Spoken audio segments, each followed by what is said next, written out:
Brian says, been saying it for over a year. Jimmy's lazy. Consider doesn't work in the offseason, never gets better, smiles after interceptions. And the coup de grace was his surgery, not to tank the trade, but to be able to skip part of camp. Ooh. Look, that's a lot of speculation. Yeah, but that's they a lot. Donated $20, so I'm going to read it again. The thing that precipitates this, I don't know if that's the right word, but that brings us on is Kyle Shanahan saying that he doesn't talk to Jimmy ever in the offseason. And people saying that he pretty much ghosts their text messages during the season. It seems like we don't know what he does in the offseason. He never really seemed to me like a student of the game. People just assumed because he was around Brady and came from New England that he was this cerebral, hardworking. I don't know, man. It seems like he isn't, is the way I see it. Oh, my God. No. Jimmy Garoppolo, how many times are you going to watch a quarterback late in the down float a ball in the middle of the field in front of 3 defenders? I mean, come on. I mean, he makes mistakes over and over and over again. I think if Kyle Shanahan, this is all my reading into it, I've got no sources, but I think Kyle Shanahan gets frustrated by, sometimes how limited Garoppolo is and how he processes the game offensively. Yeah, and seems to be totally content with where he's at. Nathan says, I want Jimmy on Seattle. He'll throw two picks to Fred Warner. Both That's games. The thing. There's two ways to look at it, right? I would have to think Seattle knows well enough not to bring him on, although Drew Lock isn't exactly great. Daniel says, can they wait till Jimmy passes a physical in June, July, and save the 7.5 injury provision, or is there a date his contract becomes fully guaranteed? It becomes fully guaranteed week 1 if he's still on the team. Week 1. Yeah. I don't think they have the guts to cut him. If they do, I'll give him a standing ovation. They could definitely cut him. They could cut him today and get that money back when he signs somewhere else. They could.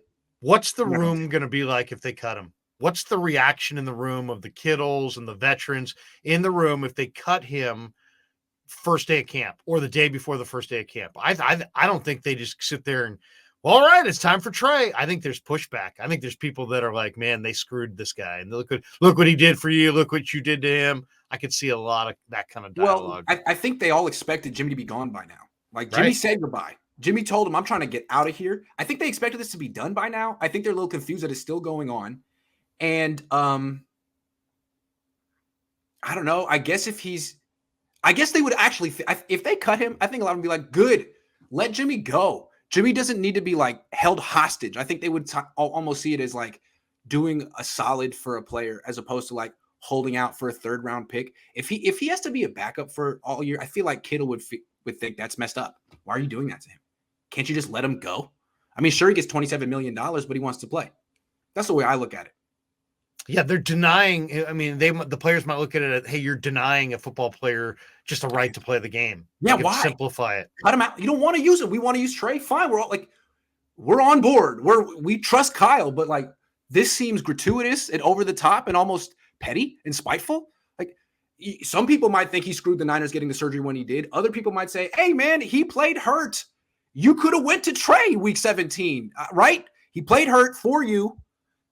Didn't play well in the playoffs, but at least, I mean, he could have shut it down. Didn't. And now you're mad that he has surgery? Like, geez, aren't you kind of having it both ways?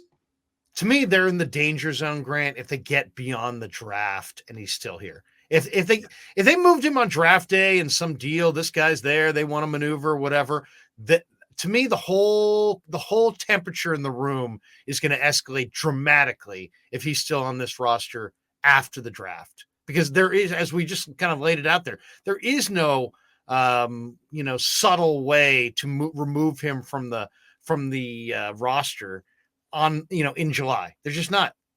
You could trade him at that point. I mean, there's all kinds of ways that the locker room could view this. They don't want him in July, but if I could see them moving him on draft day. That would be great. I think Ricky brings up best case scenario for the 49ers. Panthers GM said they need a quarterback, but don't want to reach for one. They also said that they might draft an edge because Brian Burns is coming up for a payday.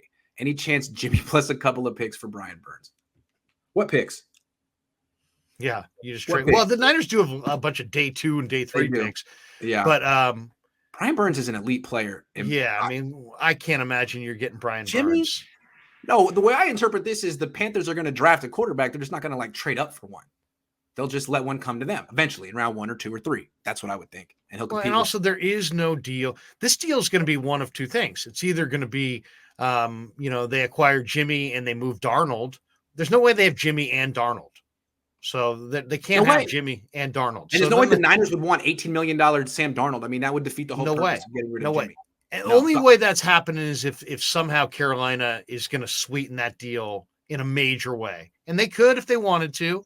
But to me, I don't, you have Sam Darnold. You don't believe in him. You believe that much more in Jimmy Garoppolo. Is Jimmy Garoppolo that much great of a step up from Sam Darnold? I mean, he's better. I think we'd all agree, but how much better? Is he worth giving up a first-round pick to move off of Sam Darnold? I don't know. Maybe he is if Matt Rule's going to lose his job. I don't know the scenario there in Carolina, but they seem to be the only option left. And I don't think it's a real option either. Ken says Jimmy not going to take a pick. He isn't playing backup. Look, I can't wait for this quarterback competition, Larry. Do you understand how many views practice reports are going to get and practice recaps? People it's going to be awesome. Every day. If it's a legitimate quarterback competition, man, I think do you have can you fathom how many people will be going live after practice to tell you everyone? It's going to be everybody. Great. It's going to be an ultimate circus, and the Niners will bring it on themselves. Sorry. I may buy a drone and just have it fly over practice and just film everything, honestly, and then just maybe even edit it for me as well.